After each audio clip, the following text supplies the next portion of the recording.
You might think the greatest pain in life is standing before the grave of the person you love most. I used to think so too. But the most chilling betrayal is realizing my dried tears over the past 8 months were merely a pathetic joke in a flawless script authored by the very person standing alive before me. Never cry for a ghost, especially when that ghost is using a credit card to shop just a few steps away. Welcome back to James Revenge Stories, and thank you from the bottom of my heart for joining us today. Unfortunately, YouTube has completely demonetized our channel, leaving us without the budget to keep operating. If you find today's story compelling, please consider supporting us with just $1 so we can pay our hardworking staff to afford their living expenses and continue bringing these stories to life. You can donate by scanning the PayPal QR code on your screen or clicking the link in the description or pinned comment. My name is Aliyah Mills. I am 34 years old, and up until recently, I was known primarily as the driven founder of AuraWeave Solutions, a rapidly rising health technology startup that I poured my blood and sweat into. But corporate success means absolutely nothing when your soul is anchored to the freezing bottom of the ocean. For the past 8 months, my entire existence has been completely swallowed by a suffocating, inescapable depression. It began the day my wife Margot died. She was taken from me in a horrific speedboat explosion out on the open water. There was hardly anything left of her to bury, just the charred, fragmented pieces of the beautiful life we had meticulously built together. Since that horrific afternoon, my world has been painted exclusively in muted shades of gray. I functioned purely on mechanical autopilot, dragging myself through endless board meetings, while the lingering ghost of her memory haunted every dimly lit corner of our empty, echoing house. It was a typical, miserable, drizzly Tuesday in Portland when I finally forced myself out of my dark bedroom. The rain fell in a steady, rhythmic hum, wrapping the entire city in a heavy, damp chill. I drove in silence to the Verdant Echoes Conservatory, an upscale, sprawling glass house specializing in exotic flora. I went there seeking a specific, incredibly rare orchid that Margot used to adore, intending to place the delicate flower on the small wooden altar I kept for her in our living room. The heavy, intoxicating scent of wet earth and blooming flowers hung thick in the warm, artificial humidity of the conservatory.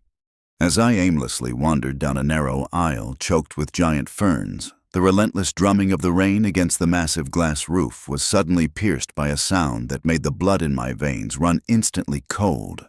It was a voice. A woman was snapping harshly at a nervous young employee, complaining bitterly about the inadequate moisture levels of the imported potting soil.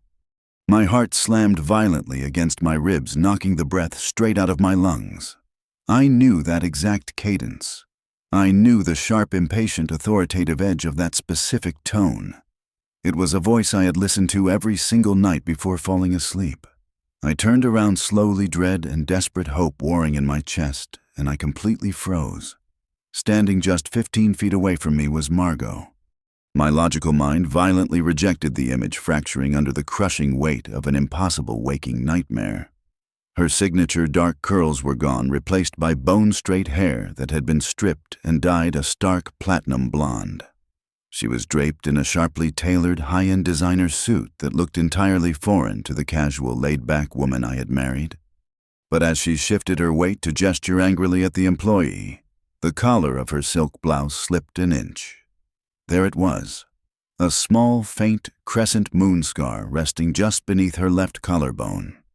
It was a tiny, physical flaw I had kissed and traced with my fingertips 1,000 times over the years.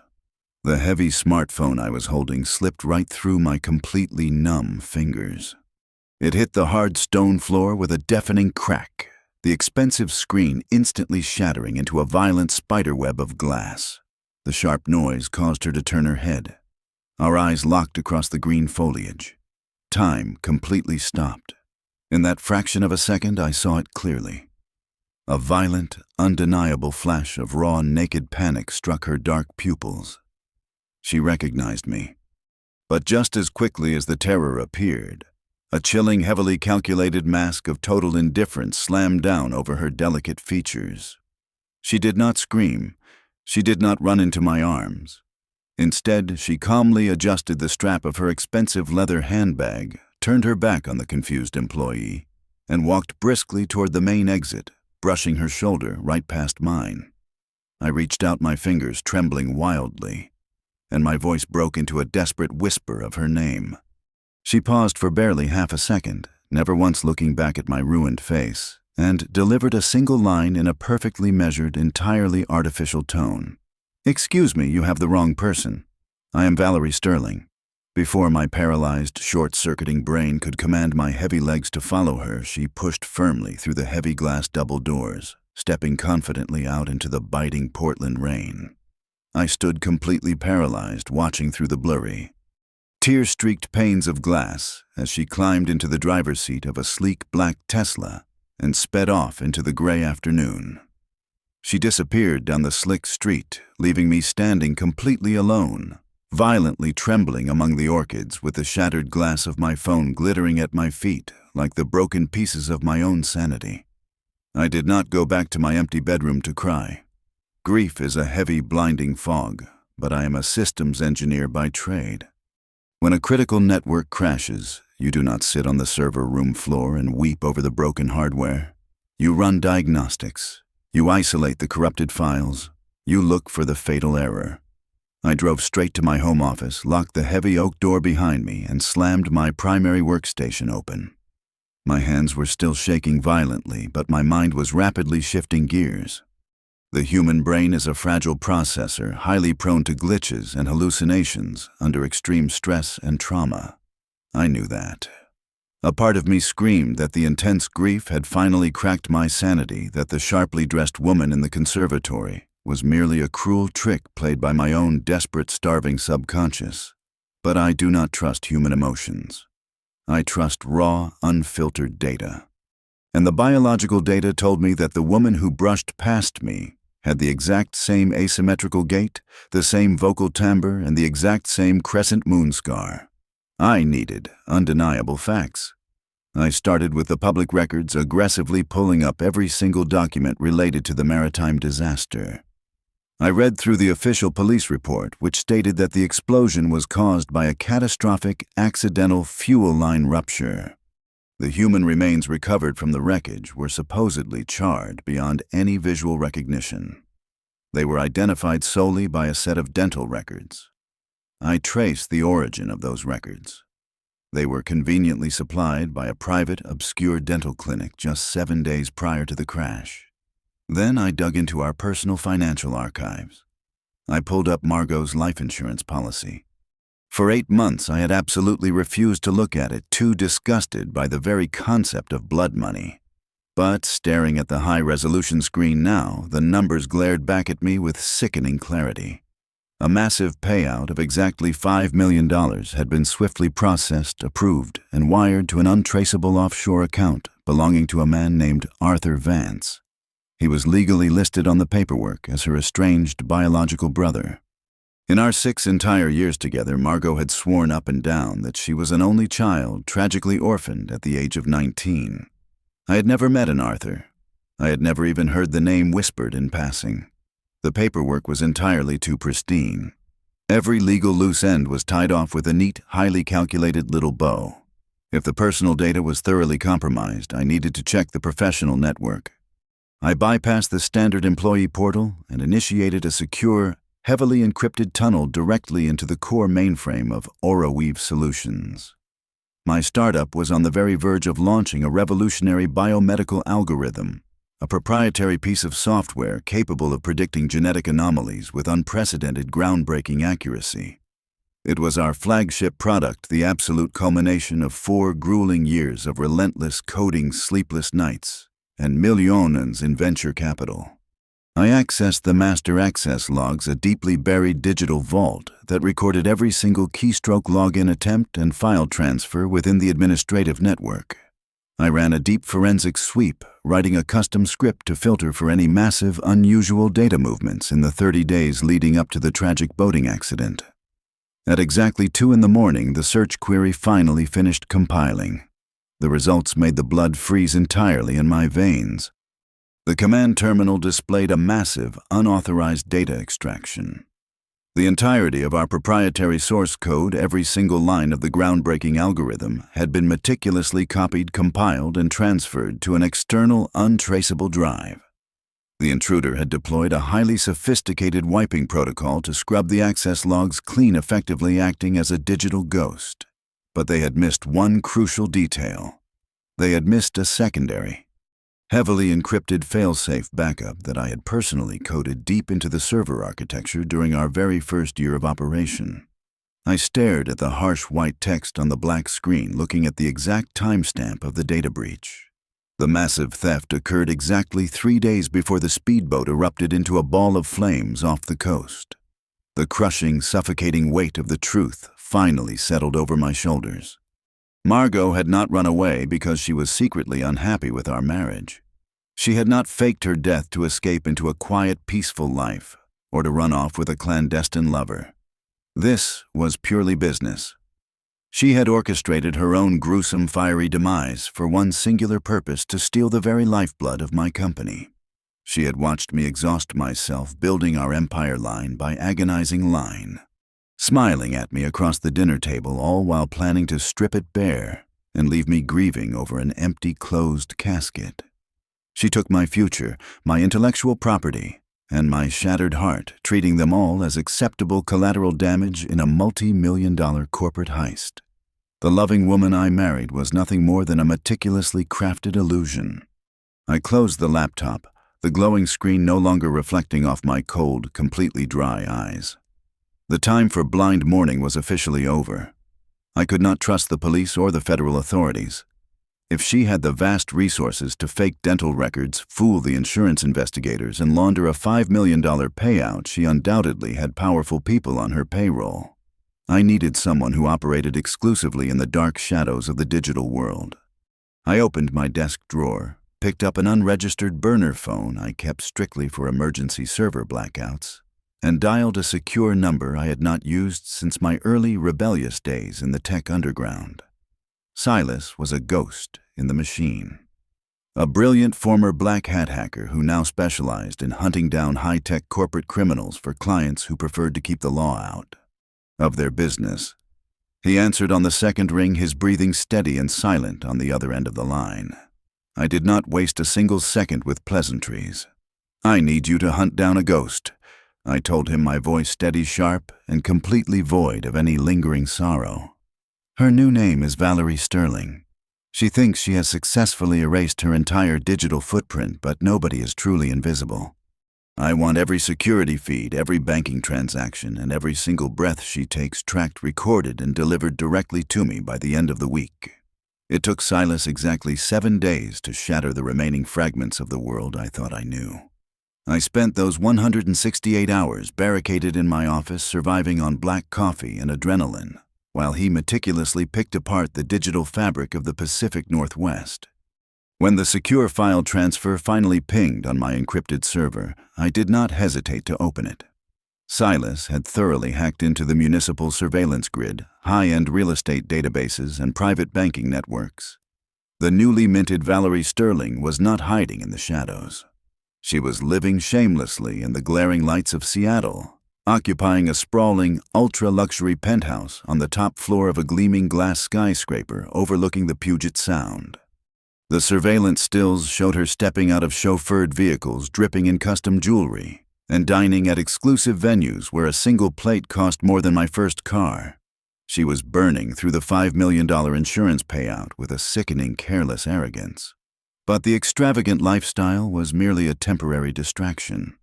Silas had dug much deeper, piercing the encrypted communication channels she was using on the dark web. My dead wife was currently operating under the sophisticated guise of an elite underground technology broker. She had established a heavily fortified digital presence to auction off the exact source code she had ripped from my servers. The buyer was not some anonymous hacker collective. It was a massive, predatory multinational conglomerate, our largest and most aggressive industry rival. The intercepted communications laid out the terms of the illicit transaction with brutal clarity. The handover was scheduled to happen soon, and the agreed-upon purchase price was a staggering $40 million. She was about to trade 4 years of my sleepless nights, my raw genius, and my entire future for an 8-figure payday. I felt a violent surge of bile rise in my throat, but I forced myself to keep reading the briefing Silas had compiled.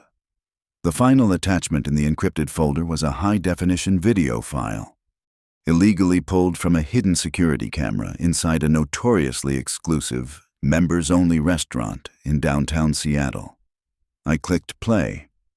The silent, grainy footage showed a secluded VIP dining booth draped in heavy velvet curtains. Margot sat at the table wearing a backless crimson dress, her platinum blonde hair catching the dim ambient light. She was laughing. It was a full, genuine, head-throwing laugh that I had not seen in years. She looked radiant, entirely unburdened by the fact that she had mathematically destroyed my life. But she was not dining alone. She reached across the white tablecloth and clinked her crystal champagne flute against the glass of the person sitting opposite her. The camera angle was slightly obscured by a floral arrangement hiding the companion in the heavy shadows of the booth. I watched my fingernails biting hard into the palms of my hands as the figure leaned forward into the soft glow of the table lamp to slice a piece of steak. The breath violently left my lungs. The man smiling back at my treacherous wife was Julian. Julian, the angel investor who had single-handedly funded the seed round of AuraWeave Solutions. The distinguished silver-haired mentor who had guided me through the ruthless shark tank of Silicon Valley. He was the man who had stood beside me at the altar when I married Margot, the man I trusted implicitly and loved like my own biological father. The video kept playing, showing Julian reaching over to affectionately pat Margot on the hand, their faces glowing with the shared intoxicating thrill of an imminent $40 million victory. My vision blurred as a sudden sickening wave of memories crashed over me, completely recontextualizing the horrific aftermath of the boating explosion. You need to let the authorities handle this, Aaliyah. You must protect your mental state. Julian had softly urged me in the sterile hospital corridor 8 months ago, his hand resting warmly on my trembling shoulder. It was Julian who had bravely volunteered to go down to the county morgue to officially identify the charred, unrecognizable remains so I would not have to endure the trauma. It was Julian who had brought his personal team of high-priced corporate lawyers to my dark living room just days after the funeral, gently pushing a stack of legal documents across the coffee table. He had poured me a glass of water, speaking in that deep, comforting paternal voice, convincing me to sign the waivers that permanently closed the private investigation into the accident. Your soul needs to find peace, my dear, he had whispered, sliding the pen into my hand. Let it go. I sat alone in the cold blue light of my monitors, the suppressed rage inside me, solidifying into something dangerously cold and sharp. They had not just stolen my company or my money. They had systematically weaponized my deepest vulnerabilities. They had used my devastating grief, my blind trust, and my desperate need for a father figure as tools to orchestrate the perfect crime. Julian had played the grieving patriarch while simultaneously orchestrating the theft of my life's work. And Margot had played the tragic casualty while plotting her glamorous resurrection. I watched the video loop again, watching them toast to my destruction. I did not shed a single tear. The woman who would have cried was buried at the bottom of the ocean. What remained in this office was a predator who had just spotted her prey. I could have picked up the phone right then and dialed the federal authorities. I had the surveillance video, the offshore banking transfers, and the undeniable, concrete proof of massive corporate fraud sitting right on my desktop. But handing this entire situation over to the justice system would be a fatal amateur miscalculation. Julian was a titan of industry. He possessed the kind of bottomless financial resources that could easily purchase an army of aggressive, high-powered defense attorneys. If I brought the police in now, he would simply claim total ignorance. He would feign absolute shock-hire crisis PR firms and violently throw Margot under the proverbial bus, framing her as a rogue manipulative actor who had completely deceived his noble intentions. He would pay a negligible fine, retain his immaculate public reputation, and keep his vast fortune entirely intact. A brief, comfortable prison sentence for Margot was nowhere near enough to balance the cosmic scales of this deeply personal betrayal. I did not just want them legally reprimanded. I wanted to surgically dismantle their entire existence. I wanted to watch them ascend to the absolute peak of their arrogant triumph, only to kick the ladder out from beneath them and let them plummet into total, inescapable ruin. I called Silas back and commanded him to pivot our operation immediately from passive observation to active engagement. The trap needed to be utterly flawless, constructed entirely from the one fundamental human weakness I knew Julian could never resist: absolute, unadulterated greed. Working through a complex maze of encrypted networks, Silas and I meticulously fabricated a brilliant corporate illusion. We established a highly sophisticated shell company based in Geneva, Switzerland. We generated a flawless digital history for the firm, complete with dummy board members' fake press releases and routing numbers tied to massive offshore accounts containing billions in verified digital assets. I adopted the untouchable persona of an eccentric, reclusive European tech billionaire looking to aggressively monopolize the predictive medical industry. Silas then carefully infiltrated the dark web broker forums where Margot was finalizing her initial sale. Operating under our new Swiss alias, we bypassed the standard bidding protocols and sent a direct, heavily encrypted message to her primary handler account. The original corporate buyer was offering $40 million. We offered exactly double, $80 million. We promised the funds would be delivered in untraceable cryptocurrency upon the successful verified transfer of the master decryption keys. But simply baiting the hook was only the first phase of the operation. I had to ensure the prized asset they were selling was actually a ticking time bomb. Because Margot had stolen the algorithm directly from my personal development servers, I knew the intricate architecture of the code better than I knew the sound of my own heartbeat. While they believed the stolen data was securely locked inside an offline encrypted drive, the software still required periodic authentication handshakes with a dormant cloud repository to compile correctly. Silas managed to subtly hijack that specific overlooked communication node. I spent 3 grueling sleepless nights typing line after line of aggressive, malicious code. I engineered a highly unstable, deeply buried digital poison pill. It was a customized logic bomb disguised beautifully as a routine system update protocol within the core machine learning library. Once injected silently into the stolen source code, it would lie completely dormant, undetectable by any standard malware sweep or security audit. But upon receiving a specific remote command from my phone, the virus would instantly wake up aggressively, devouring the entire algorithm from the inside out, permanently corrupting the files into millions of lines of useless, unsalvageable garbage. We deployed the infected update and waited in the dark. Through Silas's continued relentless surveillance of their private communication channels, I had a front-row seat to the glorious destruction of their fragile alliance. The sudden offer of $80 million hit Julian like a potent, mind-altering narcotic. The intercepted audio files were incredibly revealing. Margot, perhaps sensing a hidden trap or simply wanting to stick to the original safer plan, argued frantically against switching buyers at the 11th hour. She warned him about the severe risks of dealing with anonymous European syndicates. But Julian was entirely blinded by the sheer magnitude of the impending payday. His paternal, gentle mask completely dissolved, replaced instantly by the vicious, barking demands of a greedy tyrant. He brutally reminded Margot that he had orchestrated the entire cover-up, that he had funded her glamorous new life, and that she was merely a disposable tool in his grand design. He explicitly ordered her to terminate the $40 million deal immediately and secure the new, infinitely more lucrative contract. She ultimately caved to his aggressive threats, proving definitively that there is absolutely no honor among thieves. With the hook securely lodged in their greedy throats, I dictated the final non-negotiable terms of the transaction. Through our encrypted Swiss broker, I informed them that an $80 million exchange required a physical in-person handover of the hard drive containing the master keys. I insisted that the meeting must take place on neutral, highly secure ground to guarantee the safety of both parties. I selected the location with deliberate, calculating cruelty. I demanded they book the most exclusive ultra-luxury penthouse suite at the Grand Horizon Hotel in downtown Seattle for the final exchange. The message was sent, and they eagerly accepted the venue without a single second of hesitation. They were so completely blinded by the flashing zeros of the massive payout that the name of the hotel did not trigger any alarms in their treacherous minds.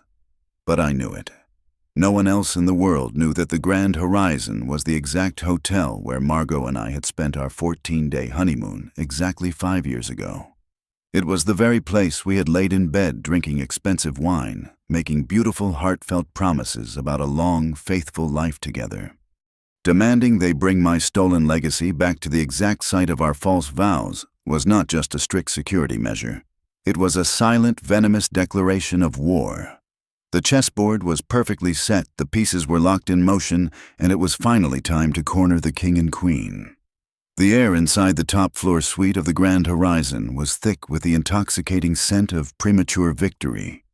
Through the hidden audio feed Silas had routed to my earpiece, I stood motionless in the lavish carpeted hallway and listened to the final moments of their delusions.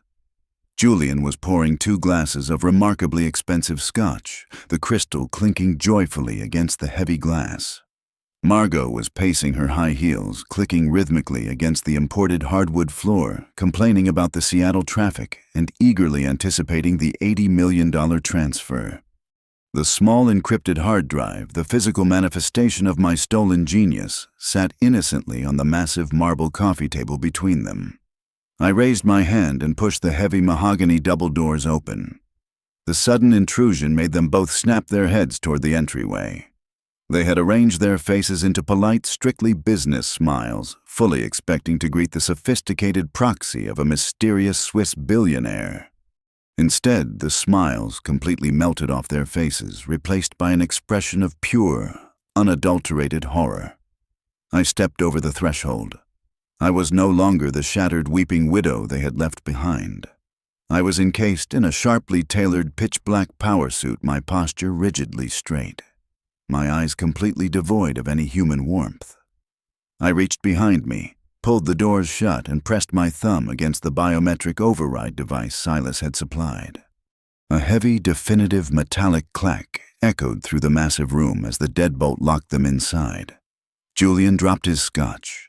The crystal shattered into 100 jagged pieces against the hardwood, the amber liquid pooling around his expensive leather shoes. All the color rapidly drained from Margot's flawlessly contoured face, leaving her looking exactly like the ghost she pretended to be. "Hello, Julian?" I said, my voice dangerously soft, cutting through the suffocating silence like a straight razor. "Hello, Valerie." "Aaliyah!" Julian gasped, his deep, authoritative voice suddenly reducing to a pathetic, rattling wheeze. His eyes darted wildly toward the locked door, his survival instincts finally overriding his shock. He lunged forward, grabbing the brass handle and yanking it violently. "Open this door, open it right now." "The electronic lock has been completely disabled from the mainframe," I stated calmly, slowly walking further into the center of the suite. "You are not leaving. Neither of you are going anywhere until we conclude our business transaction." Margot realized the physical escape route was gone, so she instantly defaulted to her greatest weapon, deception. She collapsed to her knees on the expensive rug, burying her face in her trembling hands. When she looked up at me, her eyes were swimming with massive, perfectly fabricated tears. "Aaliyah, please, you have to listen to me," she sobbed, her voice cracking with manufactured hysteria. "I did not want to do this. He made me do it. Julian found out about the algorithm. He threatened me. He told me that if I did not fake my death and steal the code for him, he would have you killed. I did it to protect you. I have been living in absolute terror every single day." It was a spectacular performance. A year ago, those tears would have shattered my heart into a million pieces. Now they only filled me with an icy, profound disgust. I did not raise my voice. I simply reached inside my jacket pocket, pulled out a thick, heavy manila folder, and tossed it carelessly onto the marble coffee table right next to the stolen hard drive. "Save the pathetic performance," I commanded, my tone dropping to a glacial chill. "Inside that folder are the decoded transcripts of every single encrypted message you sent over the dark web. There are the bank statements from the offshore accounts holding your $5 million insurance payout. There are the flight logs, the fake passport applications, and the high-resolution photographs of you two drinking champagne and laughing about my grief. I know exactly what you are, both of you." Julian abandoned the locked door. His silver hair disheveled his distinguished facade, entirely crumbling away to reveal the desperate, cornered animal underneath. His eyes locked onto the hard drive resting on the table. If his pristine reputation was ruined, the only thing he had left to protect was the massive financial asset. He dove toward the marble table with startling speed, his trembling hands snatching the small silver rectangle. "You think you have won?" Julian spat, clutching the drive tightly against his chest, his face turning a dangerous shade of crimson. "You have nothing but a folder full of circumstantial garbage. I still possess the source code. I have the buyer on standby. I will walk out of here. I will destroy your company, and I will bury you so deep under endless litigation that you will never see the light of day again." I stopped walking. I stood perfectly still, looking at the man I once viewed as a father, and I finally allowed a small, razor-sharp smile to touch the corners of my mouth. "Julian," I said, tilting my head slightly, "did you genuinely believe that the brilliant systems engineer who built that entire algorithm from scratch would simply let you plug it in without a fail-safe?" Julian froze. Margot stopped crying instantly, her breath catching in her throat. I slowly pulled my phone from my pocket. The Swiss billionaire never existed. The $80 million offer was a digital mirage designed solely to lure you into this exact room. And that source code you are holding so tightly against your chest, I injected a dormant, hyper-aggressive logic bomb deep into its core architecture 3 days ago. "You are lying," Julian whispered, his hands beginning to shake violently. "You are bluffing." "Let us find out," I replied. I pressed the single red icon glowing on my screen. The execution was completely silent, but the absolute destruction it unleashed was instantaneous. The small green indicator light on the hard drive rapidly flashed red, then solid yellow before completely dying out. Inside that tiny silver casing, the poison pill had awakened violently, rewriting every single line of the proprietary algorithm, shredding the data into millions of fragments of irreversible hexadecimal garbage. The $80 million asset had just evaporated into thin air. Julian stared down at the dead drive in his hands, his mouth opening and closing like a suffocating fish. The crushing realization that he had lost absolutely everything, the money, his reputation, his freedom, finally struck him with the force of a freight train. He let out a loud, visceral scream of pure agony, dropping to his knees beside Margot, violently shaking the useless piece of metal. Margot covered her ears, letting out a piercing shriek of absolute, unfiltered despair as her glamorous, stolen future burned to the ground before her very eyes. I did not revel in their screaming. I felt entirely nothing. I took 3 slow, deliberate steps backward, distancing myself from the pathetic wreckage of their greed. Before Julian could rise to his feet, a thunderous crash violently shook the walls of the suite. The heavy mahogany double doors were suddenly kicked open with explosive, terrifying force. A flood of armed federal agents and plainclothes economic police stormed into the room. Their weapons raised, their tactical boots stomping heavily against the hardwood floor. "Hands in the air! Get on the ground right now!" a senior agent roared, advancing aggressively on the 2 cowering figures. Julian dropped the drive and threw his hands over his head, entirely paralyzed by terror. Margot was yanked roughly to her feet, cold steel handcuffs snapping brutally around her delicate wrists. As the agents began reading them their rights, the lead detective walked over to me, giving a sharp, respectful nod. I held up my phone, the screen still illuminating my face. "The connection is secure, Detective," I stated clearly over the chaotic shouting in the room. As we agreed, the Federal Bureau has been quietly listening to the live audio stream of this entire confession for the past 15 minutes. I looked one final time at the 2 traitors as they were shoved forcefully toward the exit. Their eyes were wide with a terror they could no longer hide. The trap had snapped perfectly shut, breaking them completely, and my hands were entirely clean. The wheels of the federal justice system turned with surprising brutal efficiency. Stripped of his pristine public image and massive fortune, Julian was swiftly convicted of severe economic espionage and corporate fraud.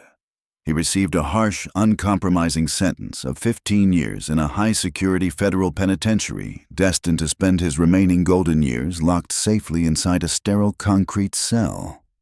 Margot, however, faced a significantly more devastating reality. Her sprawling list of federal charges was entirely insurmountable: massive wire and insurance fraud, severe identity theft, the highly elaborate staging of her own fiery death, and the grand theft of proprietary intellectual property. She was looking at decades behind heavy iron bars. On the final day of the criminal trial, just before the stern judge slammed the heavy wooden gavel down to deliver her lengthy sentence, Margot turned slowly around in her metal shackles. She looked directly across the quiet courtroom at me, her sunken eyes entirely hollow, silently begging for a single ounce of mercy or perhaps a final lingering shred of my past love. I gave her absolutely nothing. I looked back at her with the cold, unyielding indifference you would give to a piece of trash blowing across the street. She was no longer my wife. She was just a ghost who had finally been completely exorcised from my reality. Ironically, the massive, highly publicized criminal scandal became an unprecedented explosive media launchpad for Aura Weave Solutions. The compelling narrative of a brilliant, grieving tech founder who single-handedly outsmarted a corrupt industry titan completely captured the global imagination. Once I fully restored our uncorrupted source code from my secure offline backups, a massive flood of legitimate, highly ethical venture capital poured directly into our accounts. Our total company valuation skyrocketed virtually overnight, easily surpassing hundreds of millions of dollars. I did not merely rebuild the software. I completely restructured the entire foundation of the corporation. I ruthlessly purged the entire old executive board, replacing them with fiercely loyal, brilliant minds who valued absolute integrity over quick profits. I personally coded and implemented a new, entirely impenetrable, multi-layered security architecture that possessed absolutely zero vulnerabilities. I conclusively proved to the entire cutthroat industry, and more importantly to myself, that I never needed to lean on a paternal figure or a false partner to reach the absolute summit of my profession. Exactly 1 year after that miserable raining afternoon, I drove my sleek car back to the Verdant Echoes Conservatory. The afternoon sun was shining brightly this time, pouring warm golden light through the massive glass roof. I was not there to purchase a delicate flower for a sad wooden altar. I calmly walked down the vibrant green aisles, breathing in the fresh air, and selected the absolute most expensive, breathtakingly rare orchid they cultivated in the entire greenhouse. I carried it out into the sunlight with a quiet, genuinely peaceful smile, driving straight to my sprawling, newly constructed corporate headquarters. I placed the beautiful, vibrant bloom dead center on my massive executive desk. The horrific betrayal I suffered had completely incinerated my old, naive life. But from those bitter smoking ashes, an entirely new, completely untouchable version of Aaliyah Mills was forged. My fragile heart may have once been deceived by a beautifully crafted lie, but the massive, towering empire I built with my own 2 hands will never, ever fall. Thank you so much from the bottom of my heart for taking the time to listen to my story today. I would truly love to know where you are tuning in from, so please let me know your city or country in the comments below. If you found today's journey compelling and empowering, please consider helping our independent channel with a donation of just $1. You can easily do this by scanning the PayPal QR code currently displayed on your screen, or by clicking the secure PayPal link located right in the video description or the pinned comment. Your generous support is the absolute only way we can pay our incredibly hardworking staff, helping them feed their families and allowing us to keep creating better, more thrilling stories to serve you. Thank you, and always stay strong.